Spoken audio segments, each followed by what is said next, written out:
Nah, saudara, kalau biasanya Anda mengurus paspor atau dokumen lainnya membutuhkan fotokopi KTP sebagai salah satu syarat, per 1 Januari 2023, fotokopi KTP sudah tak lagi berlaku sebagai persyaratan berkas atau dokumentasi.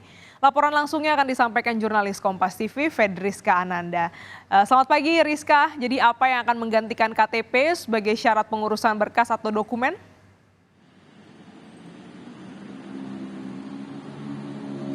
Nah, inilah yang saat ini masih di tengah dimatangkan ataupun dirampungkan oleh pemerintah, Glenis, di mana ini akan nanti ada kartu identitas digital.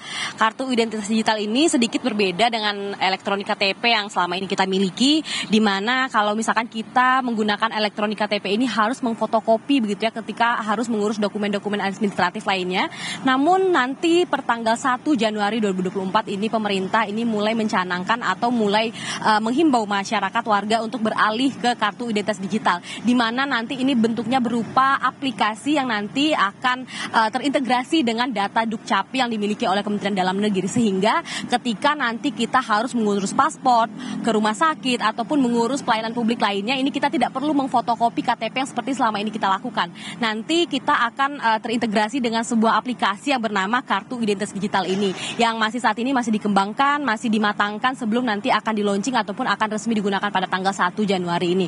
Nah, bagaimana nanti bentuk dari kartu identitas digital ini? Apakah nanti akan menggantikan sepenuhnya eKTP? Ini tentu tidak, karena memang sifatnya hanya melengkapi dari kartu KTP elektronik yang kita miliki saat ini, di mana nanti aplikasi ini akan berupa barcode begitu ya.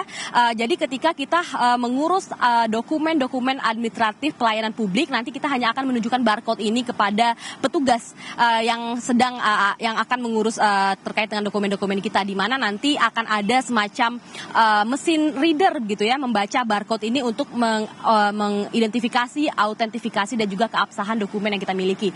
Nah, bagaimana cara untuk kemudian meregistrasi dan juga menggunakan aplikasi ini nanti? Nah, kita semua nanti bisa menggunakan ataupun mengunduh di platform ataupun App Store dari masing-masing smartphone kita, dan kemudian nanti tinggal meregistrasi dengan cara kemudian memasukkan nomor NIK kita, dan kemudian nanti kemudian membuat akun, dan nanti akan diberikan semacam password begitu ya.